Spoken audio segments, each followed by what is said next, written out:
Bismillahirrahmanirrahim. Assalamualaikum warahmatullahi wabarakatuh.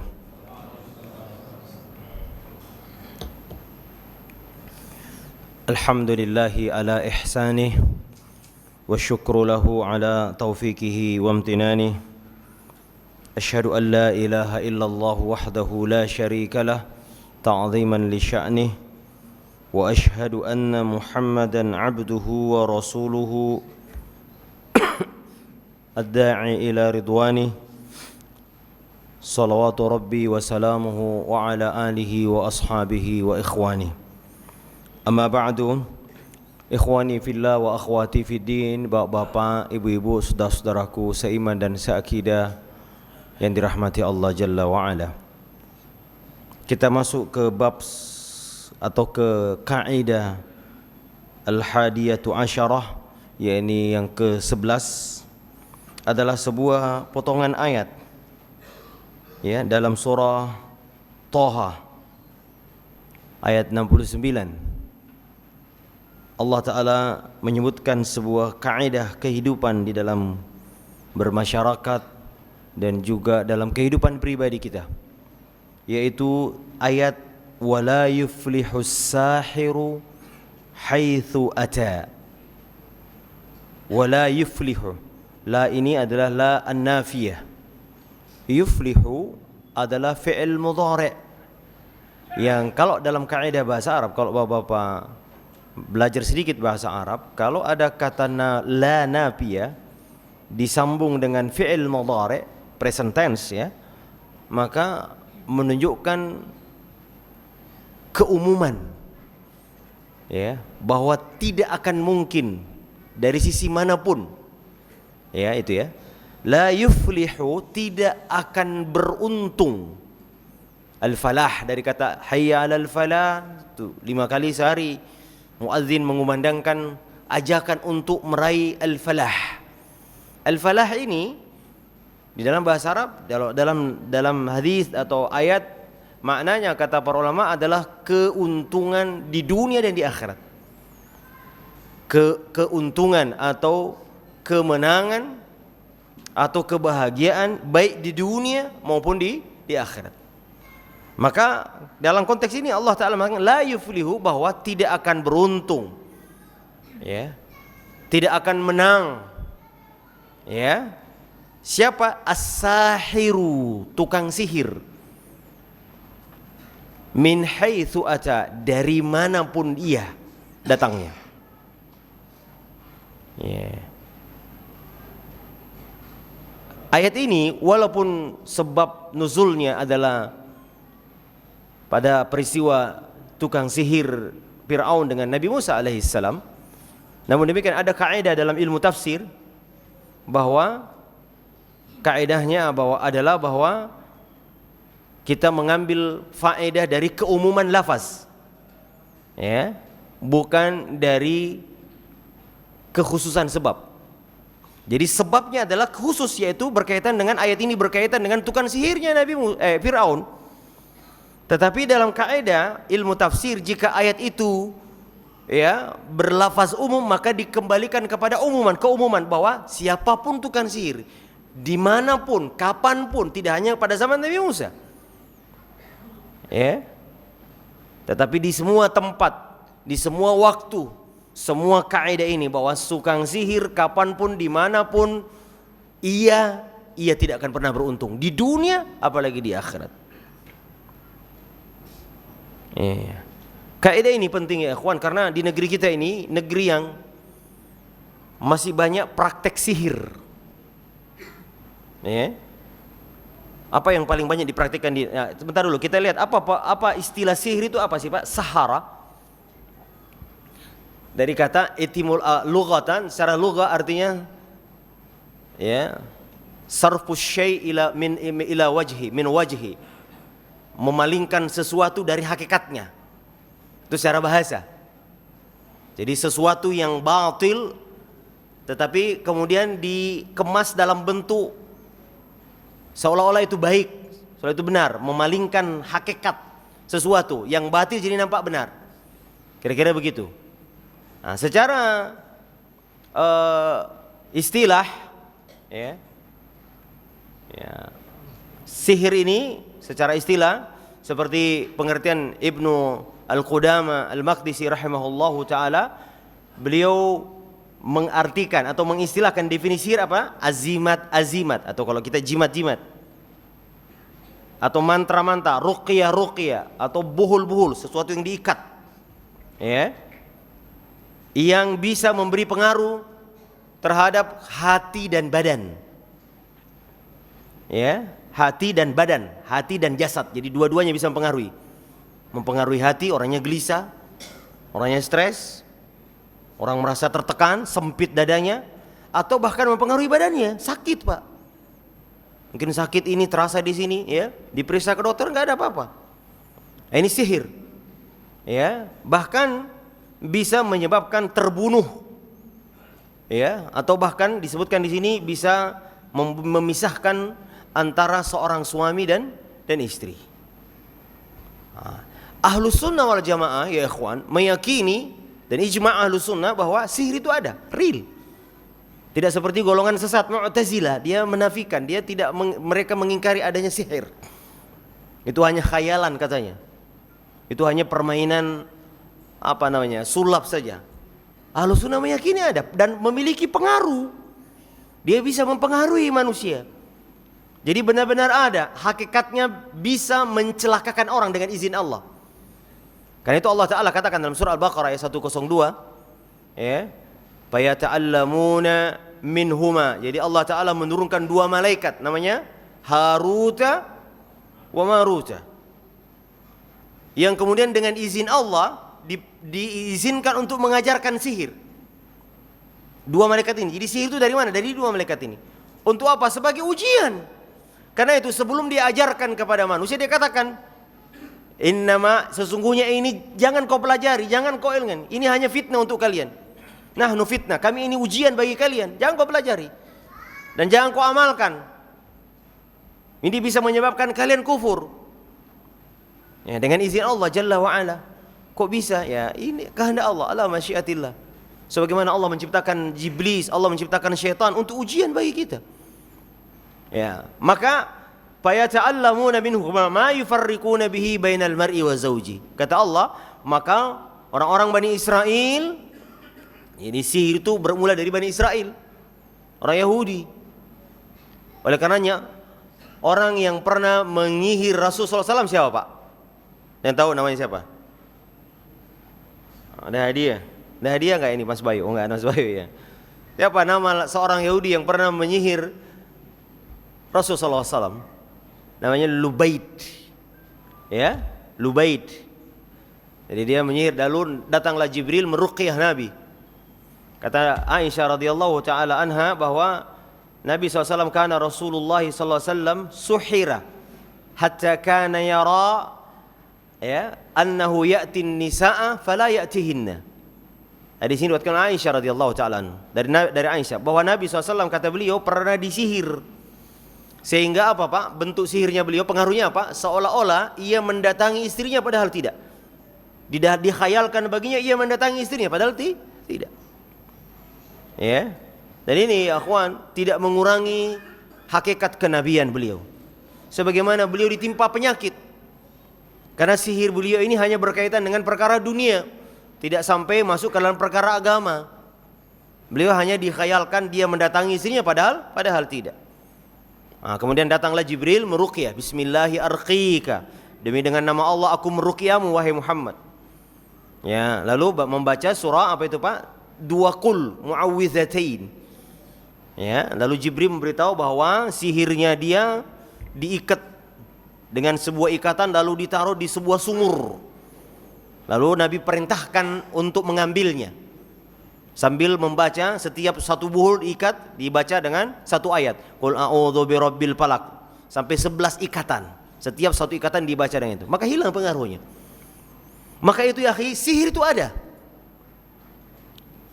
Karena itu Allah Ta'ala memerintah fayata'allamuna minhu. Mereka mempelajari dari dua malaikat ini, Haruta wa Maruta. Ya. Yang kata ayat ini, yang dengan sihir itu yufarriquna bainal mar'i wa zawji, bisa membuat suami istri terpisah. Karena itu salah satu jenis sihir ya ikhwan, adalah sihir yang bisa mufarriqah ya, at-tafriq, bisa memisahkan orang suami istri, atau bisa al-atab, membuat orang yang tadinya benci jadi suka. Pengaruh sihir ini. Jadi bisa memisahkan sekaligus bisa, kalau di Indonesia namanya ajian pelet Pak ya. Ya. Pelet Pak ya. Ya. Jadi bisa pelet memisahkan, bisa juga pelet membuat orang kesemsem ya, sampai mikiran ya, sampai sakit dadanya kalau nggak ngelihat wajah. Ini sihir. Ya. Dari mana datangnya sihir ini? Dari pengaruh jin, syaitan, bantuan jin dan syaitan. Ya. Makanya Allah Ta'ala katakan annahu kana rijalun minal insi ya'udzuuna birijalin minal jinni fazaduhum rahaqa. Ada sekelongan laki-laki dari kalangan manusia meminta tolong, memohon perlindungan kepada apa? Segolongan dari jin, maka bertambah kesesatannya. Jadi orang yang berhubungan dengan jin Pak, makanya tidak boleh kita berhubungan dengan jin, dijadikan khadam. Kan saya pernah baca ada iklan atau iklan bisa bisa ada ritual tertentu orang jual beli khadam jin.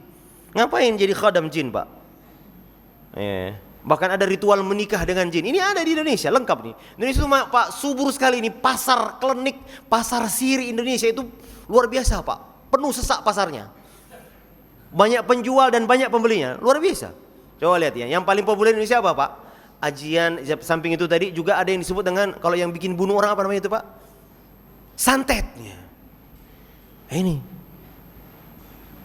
makanya bisa pengaruhnya dengan izin Allah. Makanya Allah Ta'ala katakan ya, ma yufarriquna bainal mar'i wa zawji wa ma hum bidarrina bihi min ahadin illa biiznillah. Dan kata Allah, mereka tukang sihir tadi tidak dapat memberi mudarat dengan sihirnya kecuali dengan izin Allah. Dengan izin Allah. Ya. Apa ini Pak? Pelet, terus apa tadi? Santet. Ya. Macam-macam ya. Susu, sehingga orang kelihatan ganteng atau kelihatan cantik dikasih susu. Ini pengaruh-pengaruh jin semua. Sehingga dia hayalkan suaminya ketika melihat istrinya selalu dia yang paling cantik. Tapi itu pengaruh jin Pak. Pengaruh jin. Atau ajian penglaris ya, dikasih ritual-ritual. Dan ini marak di Indonesia, ini luar biasa Pak, masih ada. Karena itu Allah Ta'ala menyuruh kita berlindung kepada dari tukang sihir. Wa min syarrin naffatsati fil uqad. Ya, di Indonesia banyak orang kesurupan Pak. Ya, ada kisahnya Ustaz Syafiq Riza Bazalama hafizahullah ta'ala. Saya pernah mendengar beliau bercerita tentang temannya yang sedang ada di Kalimantan Pak. Jadi temannya ini mungkin dia berdakwah di Kalimantan, yang untuk sampai ke tempat itu katanya 2 hari naik perahu. 2 hari sampai baru itu. Pindah sungai itu sampai itu 2 hari. Sampai di sana ada suku yang sangat terkenal dengan sihirnya Pak ya. Cerita beliau, saya hanya menukil dari beliau, dan beliau menukil dari temannya ya. Bahwa sampai di sana ketika makan-makan, ada orang kampung di sana yang bilang, ini makanan enaknya pakai apa katanya. Kata temannya ini, enak pakai roti Pak. Mau nggak saya datangkan roti? Tukang roti adanya 2 hari dari situ Pak, baru bisa di kota.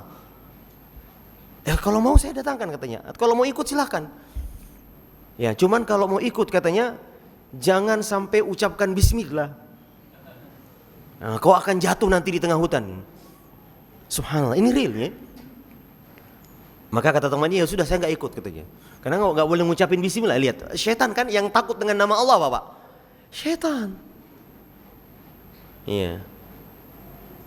Makanya Allah Ta'ala kata, inna kaidas syaitani kana dha'ifa. Sesungguhnya syaitan itu tipu dayanya lemah Pak. Bagaimana nggak lemah? Cuma diucapkan bismillah udah hancur dia. Cuma kitanya aja yang lemah. Ini manusia ini lemah. Wa khuliqal insanu dha'ifa. Manusia juga lemah. Lemah ketemu lemah, siapa yang menang Pak? Tipu dayanya syaitan lemah, manusia juga lemah. Siapa yang menang kalau melemah ketemu lemah? Yang minta tolong kepada yang kuat. Maka Allah Ta'ala katakan, fasta'iz billah. Fa imma yanzagannaka. Kata Allah Subhanahu wa Ta'ala, jika syaitan datang menggodamu, fasta'iz billah. Ya, kita ini lemah, tapi syaitan itu lemah. Saking lemahnya, Pak, Anda mengucapkan bismillah, ngacir dia. Ya, makanya kata sang empunya cerita ini, dia bilang kau boleh ikut, ya, tapi jangan ucapkan bismillah, kau jatuh nanti katanya. Ya, ini luar biasa. Ternyata betul, Pak. 1 jam kemudian datang dia bawa roti, masih hangat rotinya. Dan itu tidak ada penjual roti, di atas gunung kok masih ada penjual roti. Itu harus 2 jam. Dia temannya Ustaz Syafiq ini 2 jam baru sampai di situ. Pakai ketinting, Pak. Nah, tidak ada transportasi. Akhirnya dia catat, Pak. Ini teman ini penasaran. Dia catat tanggal malam itu dan jamnya itu. Karena dia kebetulan tukang roti yang ada di kota itu dia kenal. Beberapa bulan kemudian dia pulang. Datang tukang roti. Mas, tanggal ini, jam segini, ada nggak orang datang beli roti? Dia lihat. Oh ya betul, ada malam-malam katanya. Subhanallah. Persis dengan ciri-ciri orangnya. Ini sihir atau tidak, Pak? Sihir. Indonesia masih banyak yang begini, Pak.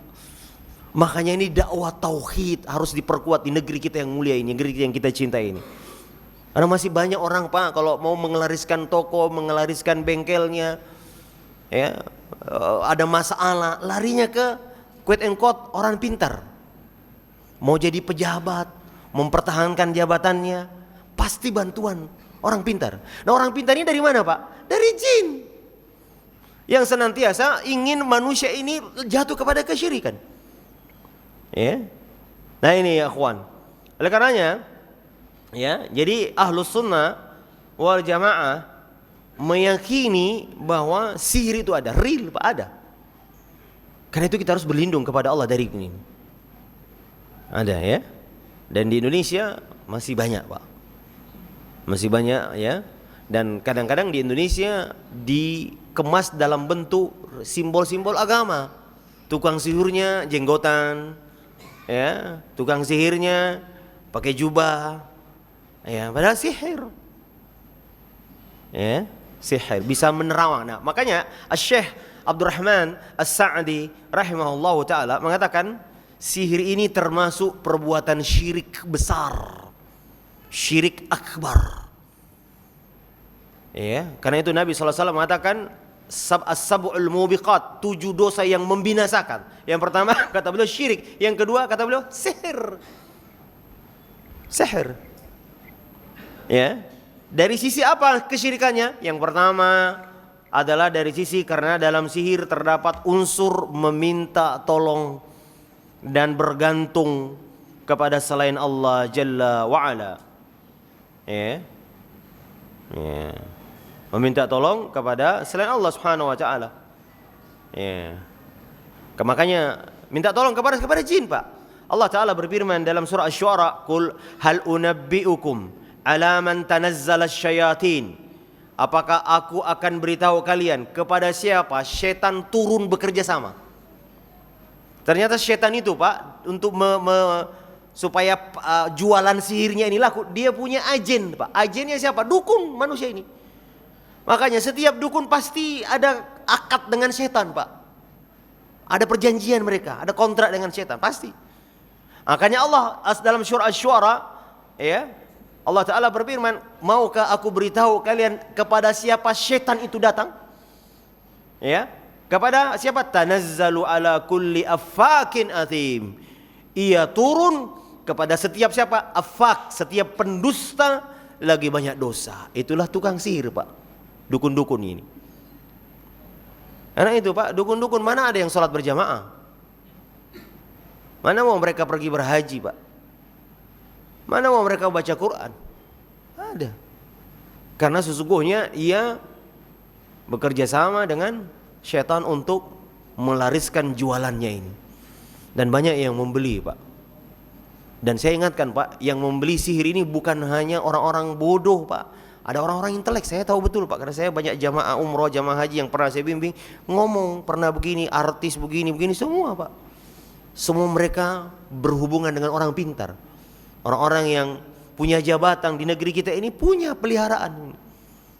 Tukang sihir di zaman Fir'aun. Fir'aun punya siapa? Punya tukang sihir. Untuk melanggengkan kekuasaannya dia pelihara tukang sihir. Ya. Maka ya ikhwan, siapapun kita yang pernah berhubungan dengan mereka bertobat. Karena ini syirik besar yang Allah tidak ampuni di akhirat nanti. Innallaha la yaghfiru ay yushraka bih. Allah tidak akan mengampuni ya ikhwan kalau Anda tidak tobat di dunia ini. Ya. Makanya Nabi ancam, man ataka kahinan aw arrafan lan tuqbaluhu salatu arba'ina laila. Siapa yang mendatangi arraf, tukang ramal, ya, atau dukun, orang yang bisa meramal ini meramal itu, 40 malam salatnya tidak diterima. Datang doang, apalagi dia membenarkannya. Membenarkannya, kata Nabi, faqad kafara bima unzila ala Muhammad. Dia telah kubur terhadap risalah Muhammad sallallahu alaihi wasallam. Syirik. Nah, yang kedua kata Abdurrahman As-Sa'di rahimahullah, bahwa sisi syiriknya apa, Pak? Sisi syiriknya karena meyakini ada selain Allah yang mengetahui adanya ilmu gaib. Ya.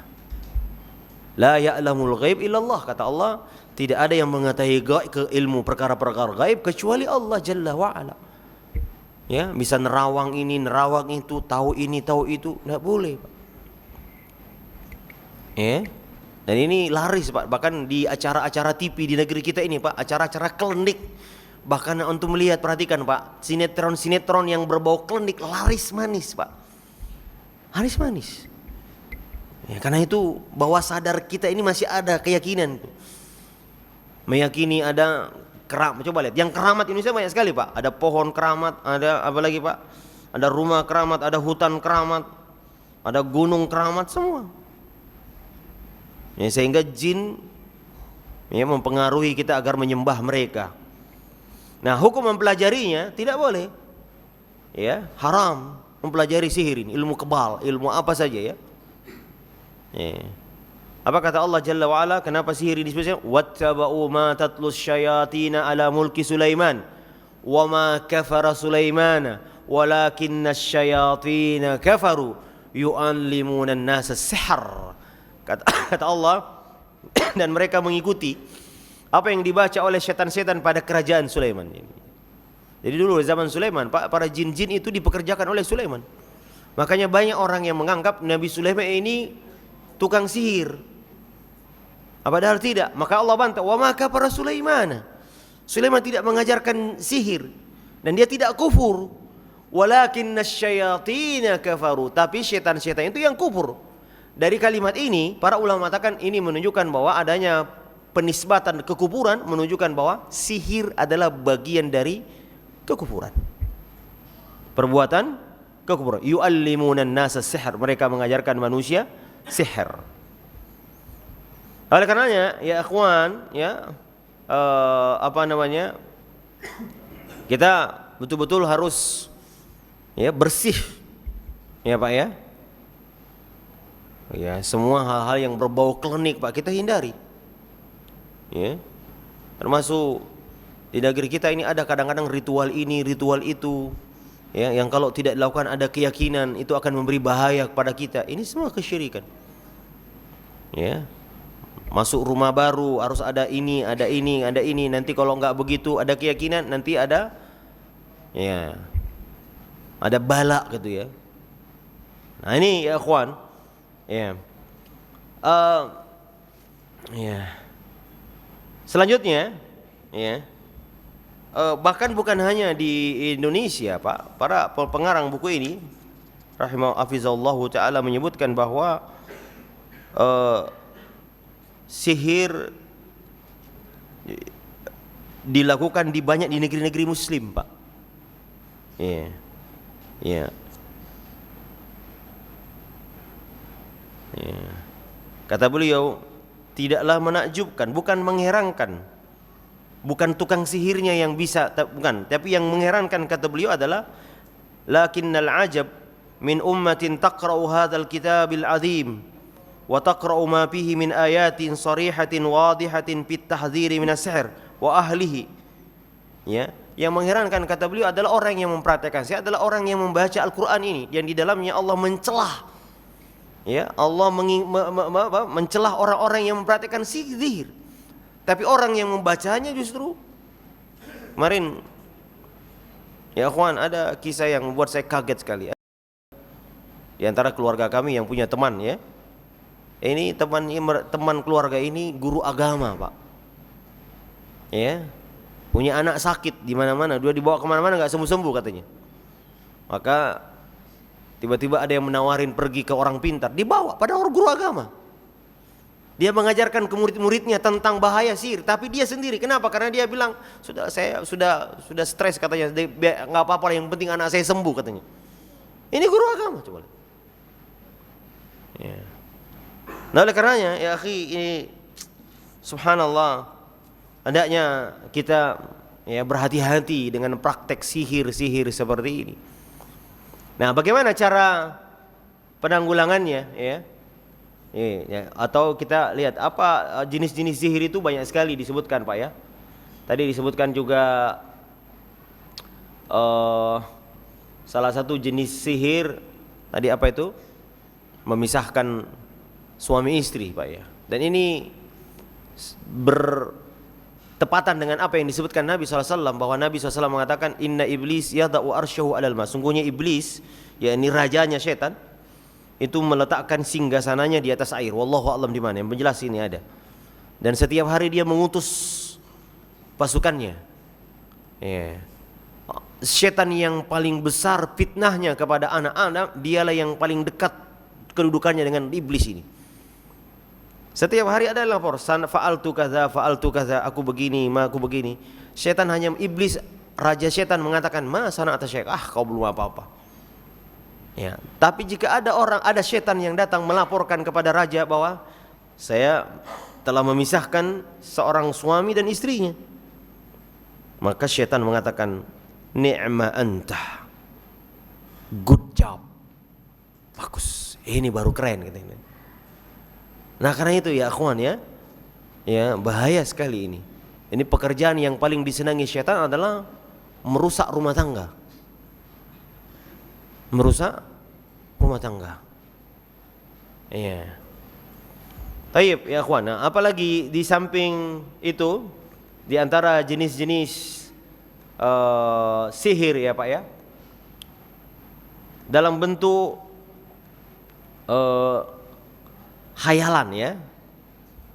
Seolah-olah kita melakukan padahal tidak. Jadi apa ya, sebagaimana Nabi Musa ketika melihat ular-ularnya tukang sihir, sampai dia mundur Pak ya. Kata Allah, la takhaf, jangan takut. Nah, jadi itu hanya dikhayalkan bagi kita. Tadi sihir itu merubah, memalingkan sesuatu yang bukan hakikatnya. Jadi dari penglihatan kita kelihatannya ular, padahal tidak. Padahal tidak. Nah, karena itu ya akhwan, salah satu kemampuan iblis ya atau syaitan ya adalah dia bisa merubah dirinya menjadi makhluk hewan. Ya, karena itu Nabi SAW melarang membunuh ular kan Pak ya, yang ada di rumah kita. Ya, diusir dulu. Kenapa? Karena dikhawatirkan itu adalah jin yang telah masuk Islam. Ya, ini hebatnya jin Pak. Jin ini bisa ya merubah dirinya, bisa apa namanya berubah menjadi makhluk lain, bisa menjadi kucing, bisa menjadi anjing. Makanya Nabi mengatakan anjing hitam itu adalah jin atau syaitan. Ya, dia bisa berubah menjadi makhluk yang seram dan lain-lain sebagainya. Ya. Nah, kalau di Indonesia ya banyak sekali disebutkan ya, tadi saya sebutkan Pak ya, kalau saya baca di beberapa sumber, yang paling banyak digunakan di Indonesia adalah pertama ilmu santet. Ya. Ilmu santet. Ini siapa ya? Ini jin. Ini jin. Dan ini pengaruhnya ada Pak ya, dan bahkan bisa membunuh orang yang diinginkan. Kemudian juga ilmu falasik, yang biasanya ilmu ini mengharuskan memakan yang aneh-aneh, seperti misalnya memakan mayat. Makanya bapak-bapak sering mendengar di Indonesia ini ada orang bongkar kubur memakan mayat Pak ya. Nah, itu ada. Atau bahkan memakan bayi. Ya, ini luar biasa ya. Ya, ini Dan ini bisa menolong bisa membuat kematian kepada yang diinginkan. Ya. Kemudian juga ada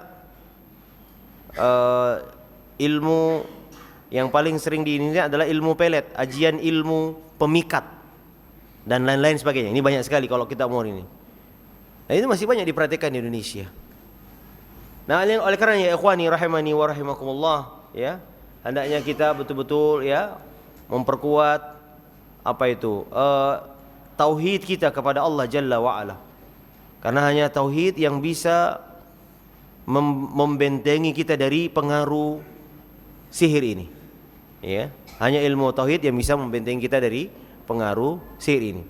Baik, kita lihat, perhatikan apa cara penanggulangan dari sihir yang diajarkan Rasulullah SAW. Yang pertama ya ikhwan, ya, adalah dalam setiap keadaan hendaknya kita mentauhidkan Allah Jalla wa Ala dan bertawakal kepadanya. Ya. Kata Allah Subhanahu wa taala, "Innahu laisa lahu sultanun 'alal ladzina amanu wa 'ala rabbihim yatawakkalun." Lihat, perhatikan, Allah taala mengatakan sesungguhnya syaitan tidak punya kekuasaan kepada orang yang beriman dan orang yang bertawakal kepada Rabbnya.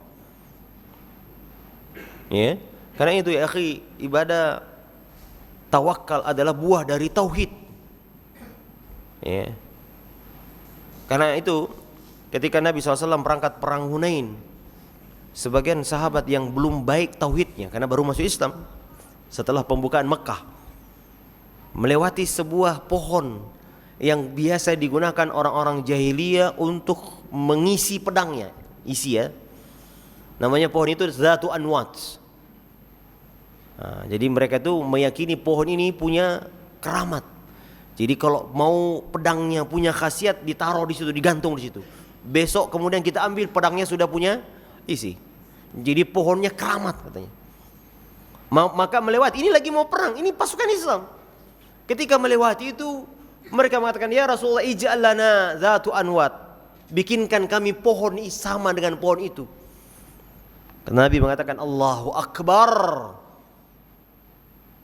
Maha besar Allah, kalian mengucapkan sama dengan kalimat Bani Israel kepada Musa, ij'al lana ilahan kama lahum aliha." Wahai Musa, jadi ketika Bani Israel melewati sesembahan orang-orang musyrik, dia minta kepada Musa, "Musa, bikinkan kami Tuhan juga, kami ingin punya Tuhan seperti itu."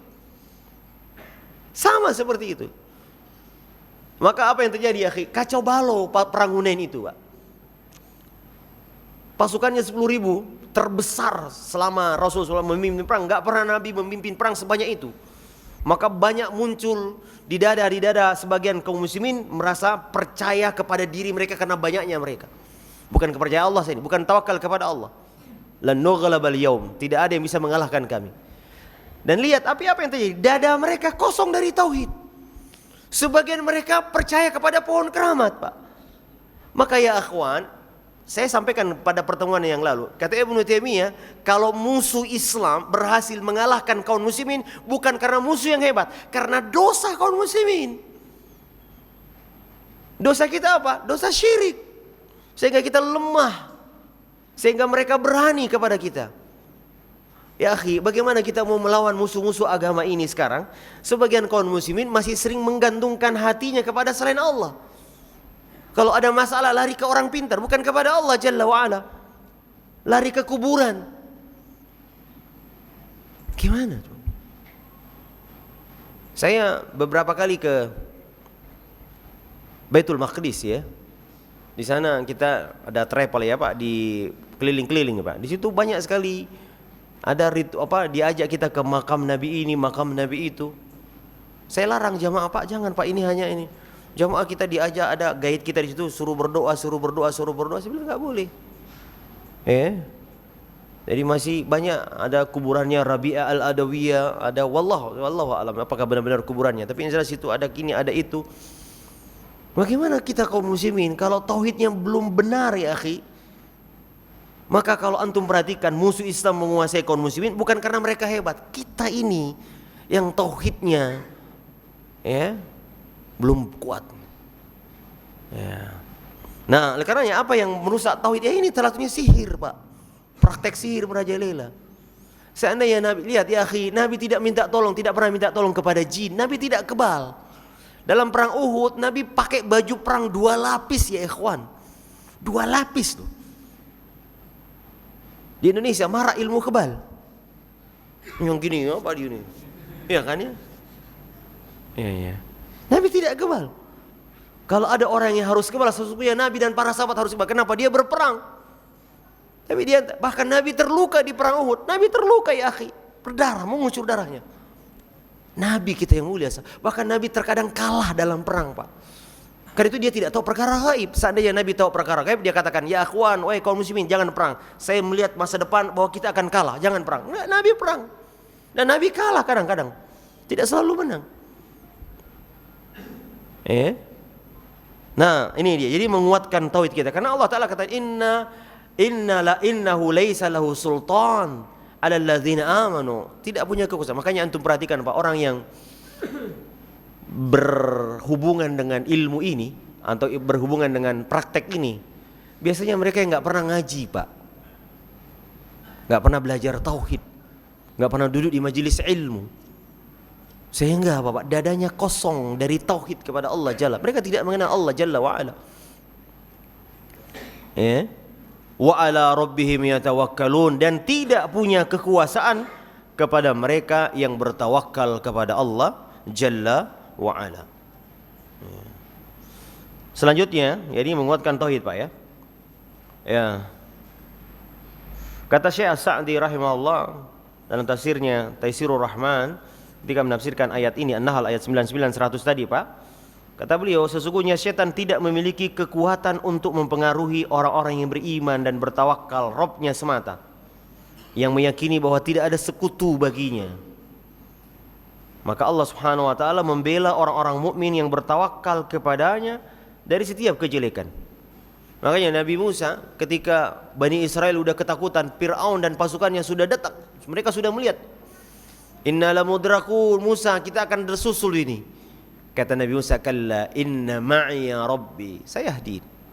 Tidak, Allah bersamaku, dia akan beri petunjuk. Lihat, bedakan orang yang bertawakal kepada Allah dengan orang yang tidak bertawakal kepada Allah Jalla wa ala. Kemudian yang kedua ya akhi, di antara cara ya menang atau preventif dari pencegahan dari sihir ini ya akhwan adalah melaksanakan setiap kewajiban Allah Subhanahu wa taala perintahkan dan menjauhi yang dilarang serta bertaubat dari perbuatan dosa. Ya, kata Allah, kata Nabi SAW kepada Ibnu Abbas masih 10 tahun. Kata Albi, ya gulam ihfazillah yahfazka. Ihfazillah yahfazka. Atau dalam hadis yang lain, ihfazillah tajidhu amamak. Jagalah Allah, maka Allah akan menjagamu. Atau dalam riwayat yang lain, jagalah Allah maka engkau akan dapati Allah ada di depanmu, menjagamu dan melindungimu. Dari mana datangnya penjagaan ini akhi? Jika antum semua, kita semua menjaga syariatnya, menjaga larangan dan perintahnya, ya, maka Allah akan menjaga kita. Ya, perhatikan orang-orang yang kesurupan Pak. Indonesia kan banyak kesurupan ya, kesurupan massal, kesurupan ini ya. Mereka tidak pernah menegakkan perintah-perintah Allah, sholat berjamaah, ya. Tidak pernah puasa Senin Kamis, tidak pernah sholat witir walaupun satu malam, 1 rakaat saja, nggak pernah. Bahkan dia kadang-kadang memakan harta-harta yang haram. Nah, orang-orang yang seperti ini orang yang mudah dipengaruhi oleh sihir. Ya. Kemudian juga ya akhi, salah satunya adalah membaca doa-doa yang Nabi SAW ajarkan kepada kita. Salah satunya ya akhi, Nabi SAW meruqyah ya putra atau 2 cucunya ya. U'idzukuma bikalimatillahi tamma min kulli syaitanin wa hamma wa min kulli ainin lamma.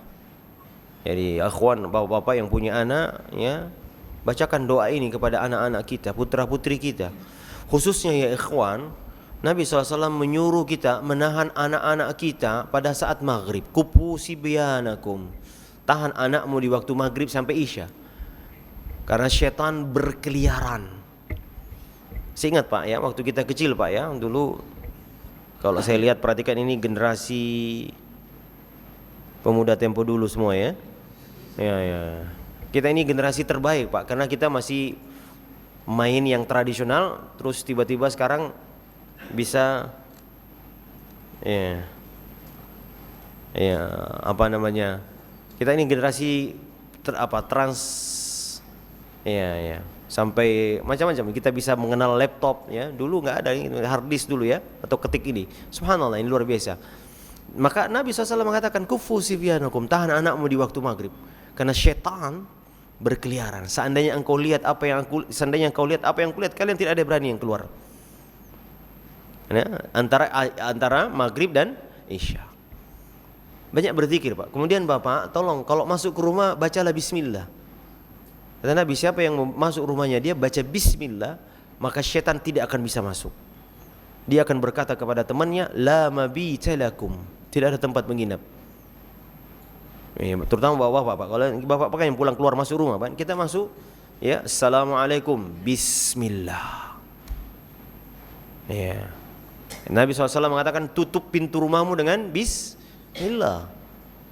Tutup bejana makananmu dengan bismillah, karena tidak ada yang mampu membuka sesuatu yang dibacakan dengan bismillah. Iya. Tayyib Pak, Masya Allah, ini pertanyaannya semua ini. Ya, ya. Pertanyaannya satu lembar dua halaman ini ya kawan. Iya, ya. Penting ya, sangat penting. Antum bisa sabar nggak kalau saya bacakan intinya? Atau ba'da isya insya Allah ya. Ba'da isya saya bacakan, nanti setelah isya saya baca sendiri dan saya ulang. Baik, jadi Pak, tahan anak-anak kita. Kata Nabi, jika telah malam masuk ya, maka tahan. Kemudian juga Pak, zikir pagi dan zikir petang. Ini jangan tinggalkan kebiasaan zikir pagi dan petang. Zikir ini ya akhi adalah nutrisi hati. Karena itu Allah Ta'ala mensifati orang munafik malas beribadah. Kenapa? La yadhkurunallaha illa qalil. Mereka ingat Allah sedikit sekali. Nah, orang yang sedikit zikirnya, sedikit juga amalnya. Karena itu ada seorang laki-laki Arab datang, ya Rasulullah, syariat Islam banyak banget. Kasih tahu dong amalan apa yang bisa membuatku bisa menolong saya bisa mengamalkan. Syariat Islam banyak sekali. Inna syara' Islam qad kasurat alayya. Kata Nabi, hendak banyaklah berzikir. Ya, banyak berzikir, terutama zikir pagi dan petang. Ada zikir Pak, bismillahilladzi la yadurru ma ismi syai'un fil ardi wala fis sama was-sami'ul alim. Kata Nabi, siapa yang membaca zikir ini pagi dan petang, maka tidak ada yang bisa membahayakannya, baik berupa penyakit, binatang berbisa dan lainnya. Baca zikir ini, Pak. Karena ya, bahaya itu bukan hanya yang physically, tapi juga ini sihir-sihir banyak. Apalagi kita tinggal di negeri Indonesia yang masih banyak orang praktek sihir, ini masih banyak. Mencelakakan orang kalau iri. Makanya sesudah syirik sihir, Allah Ta'ala menyuruh kita beriman dari siapa? Tukang dengki. Wa min syarri hasidin. Orang kalau sudah dengki, dia santet kita, dia pelet ini, dia pini itu, macam-macam. Kemudian juga ya akhi, membersihkan rumah dari hal-hal yang dilarang. Terutama apa Pak? Nabi melarang menaruh salib, kemudian patung atau gambar makhluk bernyawa. Surah kata Nabi, malaikat rahmat tidak masuk di rumah yang ada surah di dalamnya dan patung. Surah apa Pak? Suratun dalam bahasa Arab adalah gambar yang bernyawa. Gambarnya tapi makhluk ini bernyawa. Apa yang bernyawa Pak? Manusia dan binatang, hewan ya. Tidak boleh dipasang Pak. Malaikat rahmat tidak masuk. Yang kalau malaikat tidak masuk, maka siapa yang masuk Pak? Syaitan. Itu saja Pak. Jadi kalau bukan malaikat, syaitan yang datang. Maka mereka rebutan ini Pak. Sebagaimana hati kita ini, kalau kita zikir, malaikat yang datang. Kalau kita tidak zikir, syaitan yang masuk. Salib ya, patung, anjing Pak. Anjing juga hati-hati, jangan pelihara anjing. Dan Nabi SAW, siapa yang memelihara anjing, maka pahalanya dikurangi 1 qirot setiap hari. Antum tahu 1 qirot berapa? 1 gunung Uhud dikurangi pahalanya. Amal sedikit, tapi kalau melihara anjing Pak. Ada yang tanya, Ustaz saya cuma pelihara tapi di halaman saya. Halaman termasuk rumah atau tidak? Masuk Ustaz, ya tidak boleh. Ada yang bilang lagi, Ustaz yang suka anjing kan suami saya, berarti suami saya yang dosa. Loh, bapak ibu juga enggak ini. Nggak boleh Pak, bukan kebiasaan kaum muslimin memelihara. Bukan berarti kita tidak sayang anjing Pak. Untuk perhatikan ada hadis Nabi bahwa ada seorang wanita masuk diampuni dosanya padahal dia pelacur gara-gara memberi minum apa? Tapi tidak boleh disuruh tinggal di rumah. Ya, tidur sama kita ini tidak boleh. Nah, ya ini Pak ya. Malaikat rahmat tidak masuk. Ya, semua hal-hal yang kemudian juga apa? Ala-ala yang bisa mazamirus syaitan, seruling-seruling syaitan. Apa itu Pak? Alat-alat musik. Ya. Ibnu Taimiyah rahimahullah mengatakan musik lebih merusak daripada candu, narkoba.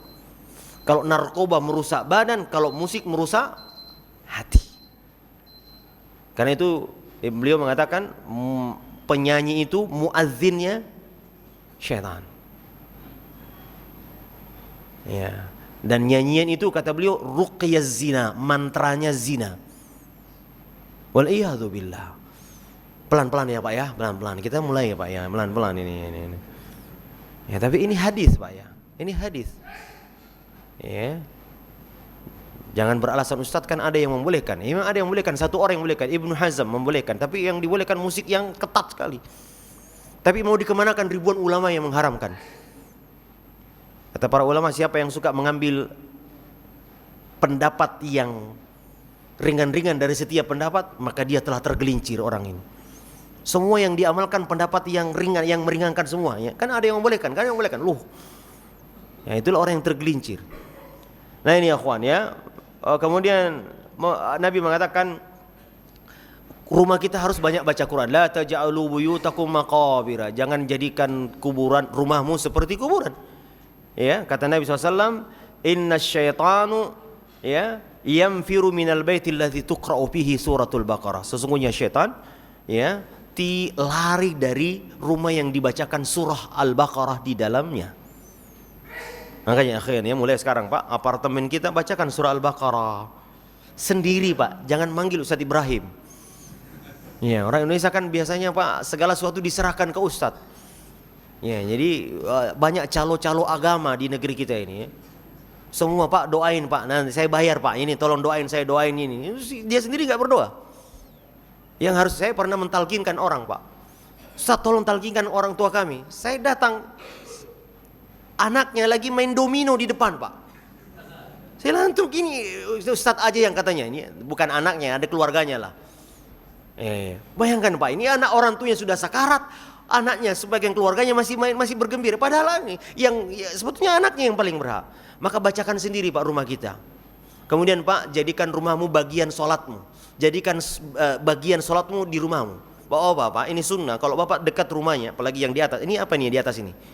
Borneo ya, Gusti ya. Senana Pak, qobliyah, ba'diyah di rumah. Ya biasa ini sunnah yang banyak ditinggalkan kaum muslimin. Sholat sunnah di rumah Pak. Ya jangan kecuali kalau mau mampir makan dulu ya sama Ustadz di sini ya. Tapi kalau kira-kira mau langsung pulang ya, kira-kira mau pulang Pak, bagian qobliyah isya misalnya Pak, qobliyah isya di rumah. Ya, sesungguhnya sholat terbaik adalah di rumah, kecuali sholat wajib. Biasakan Pak sholat di rumah ya. Jangan semua di masjid, sholat duha pergi ke masjid, sholat witir di masjid lah. Di rumah apa? Ya sholat sunnah dong. Ya sholat sunnah. Sudah masuk waktu ya ikhwan. Barakallahu fikum. Nanti setelah isya kita akan bacakan ini, kelihatannya penting Pak ya.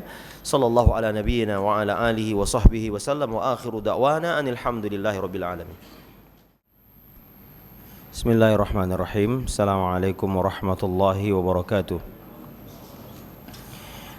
Alhamdulillahi wa kafa wassalatu wassalamu ala rasulillahi al-mustafa wa ala alihi wa sahbihi wa ala alihi wa sahbihi wa man ihtada. Amma ba'du. Ya ikhwan, sebelum saya jawab pertanyaan ini, ada tulisan yang sangat baik dari Syekh Abdul Razak bin Badr hafizahullah ta'ala tentang ayat ini, la yuflihu sahiru haitsu ata wa la yuflihu sahiru haitsu ata. Tukang sihir tidak pernah beruntung dari manapun ia datang. Kata beliau yang pertama, faedah apa yang kita ambil dari ayat ini? Kata beliau, al-awwal anna as-sahira kama akhbarallahu tabaraka wa ta'ala la yuflihu abada, bahwa tukang sihir tidak akan pernah beruntung sebagaimana dikabarkan oleh Allah tabaraka wa ta'ala. Maka semestinya, kata beliau, yang bagi ya an na'lama anna al-falaha, ya kita sebagai, dan semestinya kita mengetahui bahwa al-falah artinya apa tadi? Kebaikan di dunia dan di akhirat. Dan al-falah, kata beliau, dinafikan dari tukang sihir menandakan penapian kebaikan baginya di dunia dan akhirat. Maka ia adalah orang yang bangkrut di dunia dan di akhirat. Jadi di sini Allah menafikan al-falah kepada tukang sihir, menunjukkan bahwa di dunia dia bangkrut, apalagi di akhirat dia akan bangkrut. Penapian yang selamanya. Kemudian yang kedua, tsani, ya, anna sahira laisa tariqatan wahidah. Kata beliau dari ayat ini, dari manapun datangnya, kata beliau menunjukkan bahwa sihir itu tidak hanya memiliki satu metode, macam-macam Pak. Ya, ia banyak memiliki metode, banyak tempat belajar di Afrika, di Asia, di Amerika Selatan, macam-macam Pak metodenya. Ya, tariqah bukan satu metode, tapi banyak sekali metode. Dan banyak jenis. Karena Allah menggunakan kalimat haitsu ata, dari manapun ia datang, pokoknya semua tukang sihir tidak akan beruntung, dinafikan. Ya, bagaimanapun metodenya, bagaimanapun caranya, dari manapun ia belajar, maka sihir itu tidak akan beruntung pelakunya secara mutlak, ya, baik di dunia maupun di akhirat. Ats-tsalitsah, kata beliau, anna sahira idza kana, ya, amarahu kama akhbara Allah ta'ala yuflihu haitsu ata fa inna may ya'ti ilaihi, ya, maka barang siapa yang mendatangi yatlubu min jihatihi manfaatan aw salahan aw faidatan fa innahu la yuflihu min babil aula. Kata beliau, Allah Subhanahu wa taala mengabarkan bahwa tukang sihir tidak beruntung, maka terlebih-lebih orang yang mendatanginya lebih utama tidak beruntung, lebih aula, ya ini. Orang yang mendatangi lebih tidak beruntung, orang yang mempraktekkan sendiri tidak beruntung. Maka lihat ya ikhwan, orang yang berhubungan dengan tukang sihir, Pak. Saya mengajar ibu-ibu pemulung, tukang pemulung di daerah Bantar Gebang. Ya, saya belajar mengajarkan tauhid kepada mereka. Ibu-ibu pemulung, ya istri saya di tempat sampah-sampah Bantar Gebang itu. Ada yang pernah cerita, Ustaz, tadinya saya sebelum belajar tauhid, kalau anak sakit ke dukun, dan anaknya selalu disuruh pulang. Ini masih ada jinnya, masih ada satu lagi katanya, balik lagi, masih ada lagi, sampai sudah hampir 4 juta katanya. Setelah belajar tauhid, dia nggak pernah lagi, dia pergi ke puskesmas 75.000 selesai, sebuah anaknya. Ya kan ya, coba lihat nih, sampai habis semua harta suaminya untuk anaknya. Karena tukang sihir selalu bilang, dukingnya selalu bilang, ini anakmu masih ada jinnya katanya, pindah lagi ke sini, nanti kau bulan depan datang lagi, beli lagi ini, beli kambing, beli itu. Ini betul memang penipu.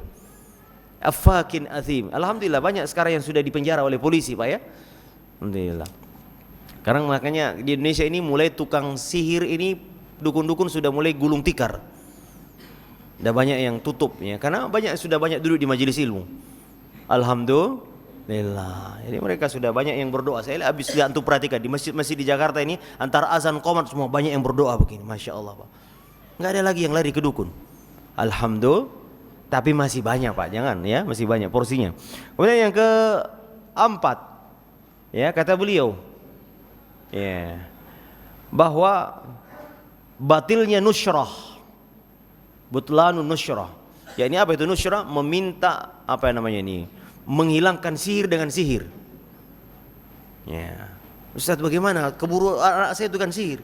Maka saya juga, ini tadi yang guru agama tadi ini, ya, tidak boleh.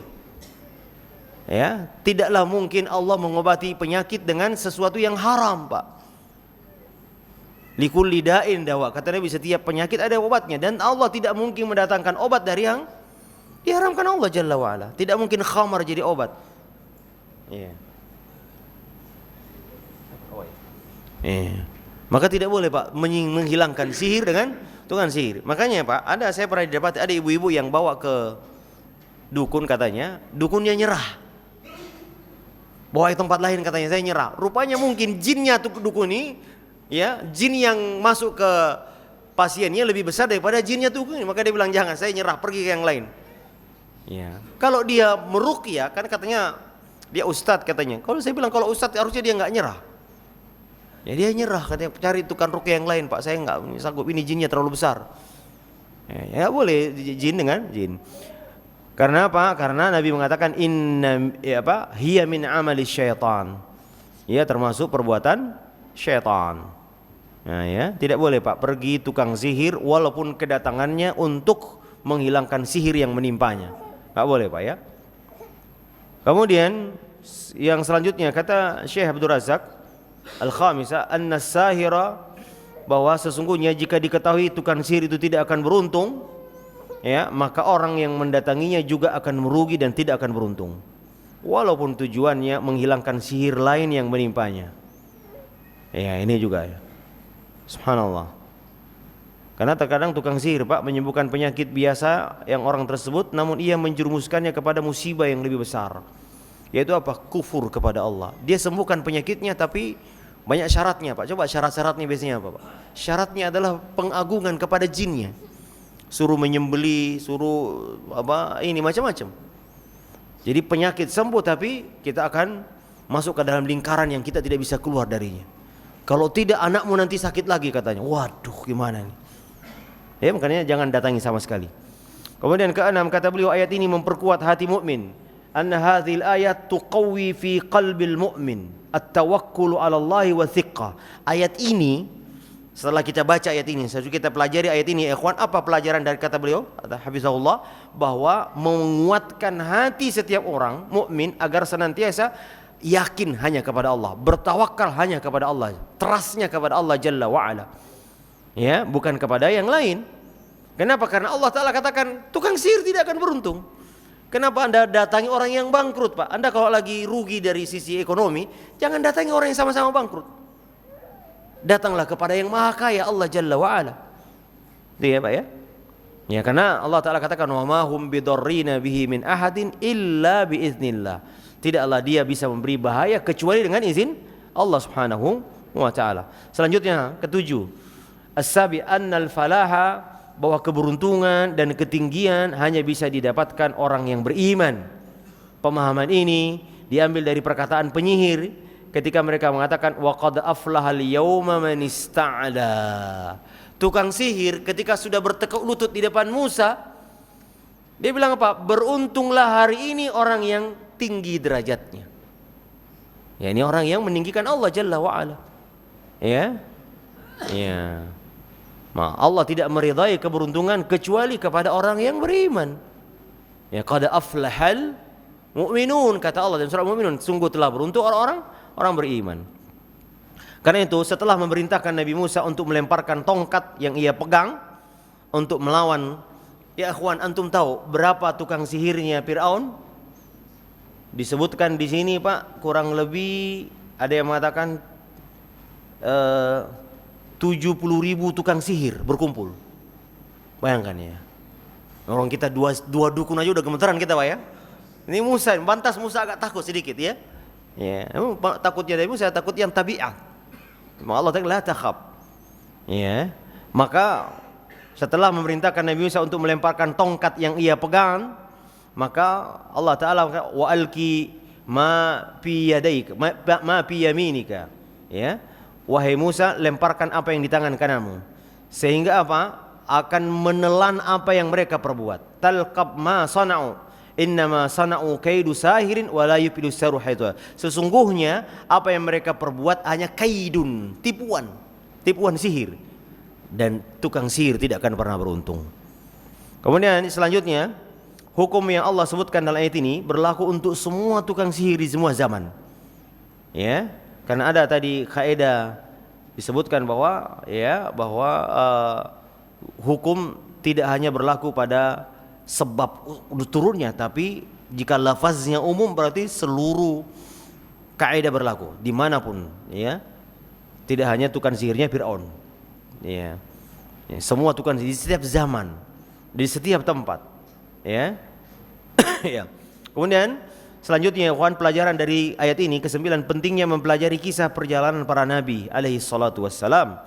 Karena kisah tersebut penuh dengan ibrah, nasihat, pelajaran berharga. Saya kalau tidak salah kita sudah pernah pelajari ya Nabi Musa dengan tukang sihirnya ini.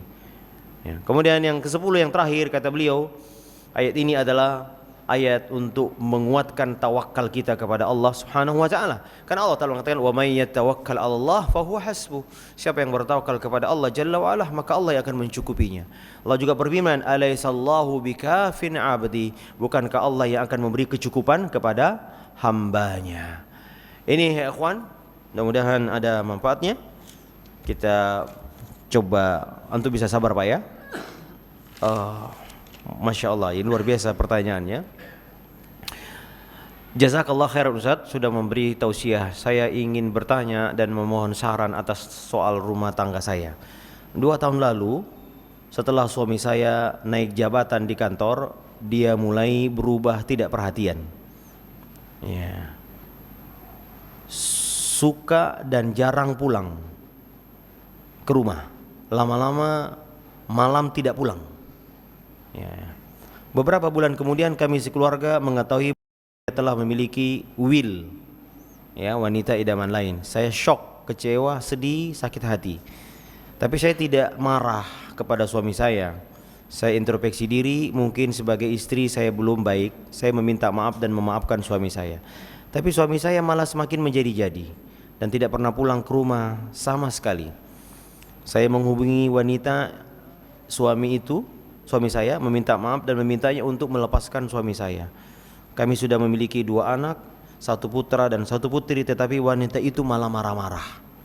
Akhirnya suami saya menceraikan saya, qadarullah, dan mengancam jika saya tidak mengurus surat-surat, beliau tidak akan memberi nafkah. Semua orang, keluarga, sahabat, orang tua merasa aneh. Dia orang baik, sayang keluarga, anak dan orang tua. Tapi sekarang dia tidak peduli anak-anak. Kalau sakit-sakitan berani bertengkar dengan orang tuanya. Dia tergila-gila dengan wanita ini Ustadz. Dia tidak mau menginjak rumah kami. Dia benci dan jijik kepada saya. Padahal dulu dia suami yang baik dan perhatian. Bagaimana ciri-ciri orang yang terkena sihir? Bagaimana mengatasinya? Dia sudah mengajukan ke pengadilan agama tapi ditolak oleh pengadilan karena tidak dapat membuktikan, ya, tanpa restu, izin dan sepengetahuan kami, keluarga, orang tua suami saya telah menikahi wanita tersebut. Ikhtiar apa yang sebaiknya saya lakukan untuk bisa menerima semua ini? Bagaimana mengembalikan hati suami saya? Saya pernah bertanya apa salah saya, apa kurang saya? Dia jawab tidak ada. Tidak ada salah, saya istri dan ibu yang baik, tapi saya tidak suka dan tidak memiliki perasaan sama kamu. Apakah suami saya terkena sihir? Karena dari awal wanita itu selalu mengikuti dan tidak lepas dia menuntut untuk dinikahi dan meminta menceraikan saya. Terima kasih. Waalaikumsalam warahmatullahi. Sekarang lagi ada istilah pelakor, perebut laki orang. Iya, yang katanya. Tapi ini beda Pak ya. Yang dilarang oleh Nabi at-takhbib. Takhbib itu meminta seorang bercerai kepada istrinya agar dia menikahi dirinya. Itu takhbib. Tapi kalau meminta baik-baik agar dijadikan madu, boleh atau tidak ya ikhwan? Jangan malu-malu, istri antum nggak tahu nih. Ya. Jawabannya sih oke dalam hati teman, tidak sembunyi ya. Itu beda. Kalau takhbib ini dosa. Ya, membuat orang suami, udah pisah aja suami sama istrimu, udah sama saya aja. Nah, itu takhbib namanya. Atau bukan hanya perempuan, mungkin ada orang teman, udah bro, cerain aja istrimu itu, kayaknya gimana ya? Ya, tidak boleh. Ya, kecuali ada alasannya syar'i. Tapi kalau istilah seorang wanita menawarkan dirinya kepada laki-laki yang sudah beristri, boleh atau tidak ya ikhwan? Boleh. Ya, bahkan ini dipraktikkan oleh para salaf. Nabi SAW didatangi seorang wanita, ya Rasulullah, saya ingin engkau menikahi saya. Boleh. Abu Bakar datang menawarkan Umar datang menawarkan anak putrinya kepada beberapa sahabat, boleh. Ya. Tapi makanya masalah ini, masya Allah, barakallahu fik, pada ukhti kita yang bertanya begini, ya ukhti, dunia ini memang ujian. Imam Asy-Syafi'i rahimahullahu taala mengatakan mihanuz zamani tanqati'u, ya, ujian itu lebih berat, ujian zaman datang silih berganti.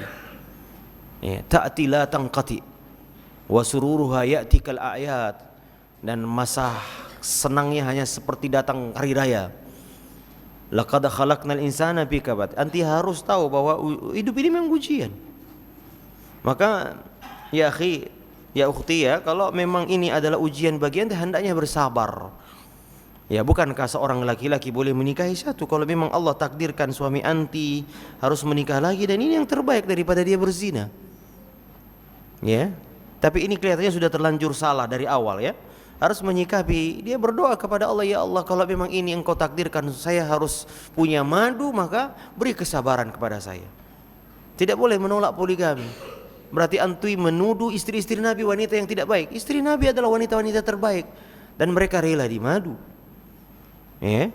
Oleh karenanya, ya ukhti, ya, pertama ini jadikan sebagai ujian kesabaran bagi kita. Ini sabar. Ya. Ya, maka ya,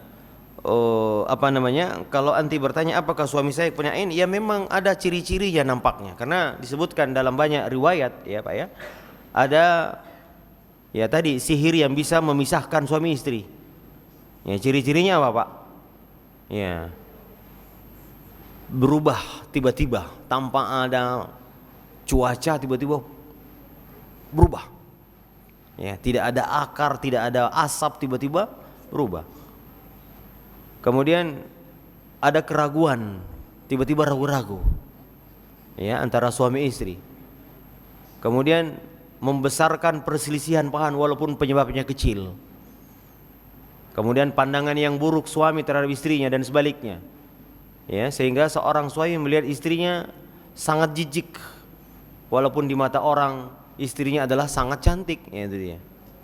Nah, ini termasuk, Pak, ini sihir, bisa jadi, bisa kita katakan. Tapi ya akhi, saya ingin katakan, Nabi pernah mengatakan, wahai wanita, ma ra'aitu bin naqisati aqlin wa dinin adhaba li rubbir rajul hazimi mihdakunna. Aku tidak pernah melihat makhluk yang kurang agamanya dan kurang akalnya tapi bisa menghilangkan akal sehatnya laki-laki yang kuat kecuali kalian. Ya, belum tentu sihir juga, Pak, ya, karena kata Nabi SAW, ya, ittaqud dunya wattaqun nisa. Sesudah mengatakan takutlah fitnah dunia, Nabi mengatakan takutlah fitnah wanita. Ma taraktu fitnatan adarru ba'di fitnatan adarru 'alal rijali minan nisa. Kata Nabi SAW, aku tidak pernah meninggalkan fitnah yang paling besar, membahayakan sesudahku kepada laki-laki kecuali masalah wanita. Karena itu, ya akhirnya, ya, sampai dikatakan tergila-gila, inilah wanita. Bisa membuat hilang akal sehat laki-laki yang kuat loh. Bagaimana laki-laki yang lemah? Laki-laki yang kuat saja bisa kelepah-kelepek, ya, kalau sudah melihat wanita. Karena itu, ya, hendaknya kalau ada perselisihan seperti ini, ya ikhwan, ya, perselisihan rumah tangga, Allah menyuruh kita apa? Bermusyawarah. Banyak sekali perintah bermusyawarah dalam Quran. Di antaranya sebagian besarnya berisi tentang musyawarah dalam persoalan rumah tangga. Ya, musyawarah baik-baik, datangkan dari keluarga kita, datangkan dari keluarganya. Karena kalau sudah dua-duanya enggak ketemu biasanya. Ini kalau suami istri bertengkar, semuanya ingin sudah titik, tidak mau bergerak dari poinnya. Karena itu perlu ada orang, kita undang musyawarah pihak dari keluarga kita, dan ini sudah, ya, kalau sudah sudah besar sekali masalahnya seperti ini, maka harus musyawarah. Ya, kalau pilihannya dia harus menikah lagi, kenapa anti tidak bersabar sambil, ya, berharap pahala dari itu. Pahalanya apa? Pahala berbagi, pahala ada yang saling tolong menolong sama akhwat. Ya, karena sekarang katanya banyak akhwat-akhwat yang cari laki-laki yang sudah bersuami. Kenapa? Sudah pengalaman, sudah mapan. Ya, dia memang ada khusus akhwat yang cari ya Allah. Ya, cari yang seperti antum-antum yang sudah punya istri. Kenapa? Karena sudah punya pengalaman, sudah mapan, sudah ini. Kalau yang baru-baru yang jomblo-jomblo ini, aduh, masih perlu alay apa, ya. Karena itu, ya akhi, ya uhti, ya, kalau memang harus punya madu, kenapa tidak? Ya, ini ujian bagi anti. Ya, adapun sangkaan anti bahwa suami ini ada sihir, wallahu alam, saya tidak, karena harus dilihat secara langsung, ya, kalau cuma dari data kertas. Karena begini, ya akhi, kata Nabi SAW, ada di antara kalian yang datang kepadaku berselisih, lalu ada salah satu yang pandai bersilat lidah, ya, maka bisa jadi aku memutuskan kepada orang yang pandai berhujjah. Maka barang siapa yang aku untungkan dengan keputusanku dan tapi dia salah, maka takutlah dia dengan api neraka. Ya, karena itu ya harus didengar dua belah pihak, Pak, ya. Ini suaminya juga harus kita dengar. Tapi dari sisi ini, ukhti, anti harus bersabar, banyak beristighfar, ya, karena tidaklah terjadi musibah kecuali karena dosa kita. Wa ma asabakum min musibah fabima kasabat aydikum. Ya, banyak introspeksi, mendekatkan diri kepada Allah Jalla wa Ala, ya. Kemudian minta nasihat kepada orang yang berilmu, ya. Jangan nasihat kepada teman sendiri. Orang yang berilmu, minta fatwa kepada dia. Fasalu ahla dzikri in kuntum la ta'lamun. Jangan bertindak gegabah. Ya, biasanya menyesal ujungnya. Karena itu, ya, udah banyak, Pak. Banyak saya mendapati banyak yang datang ke rumah meminta saran. Ada orang yang tadinya Masya Allah nekat wanita ini mau cerai. Pokoknya Ustaz saya nggak mau poligami. Akhirnya sekarang nyesel, Pak. Dia janda, bagaimana nggak enaknya bersatu sebagai janda, anaknya, aduh macam-macam. Akhirnya dia menyesal. Ya, bapak-bapaknya tertawa ini, ya. Dukungan moral ini, Pak, ya. Akhirnya nyesel sekarang, Pak. Dulu ngotot ingin cerai, sekarang nyesel. Coba dulu berbagi. Ya, memang berat, ya. Memang berat ini bagi wanita. Saya kira jarang wanita yang mau. Istri-istri Nabi saja banyak cemburu. Antum jangan pikir istri Nabi mulus, Pak, ya akhwani. Istri Nabi ada dua kubu. Ada kubu Aisyah, ada kubu Zainab. Masing-masing kadang-kadang ada intrik, ada ini, ada itu, segala macam. Dan Nabi SAW biasa. Terkadang mereka, ya coba lihat, nah, Aisyah pernah memukul piring sampai pecah. Ya. Subhanallah, ya. Dan ini indahnya berumah tangga seperti ini.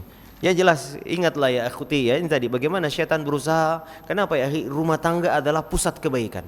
Karena itu syaitan berusaha menghancurkannya.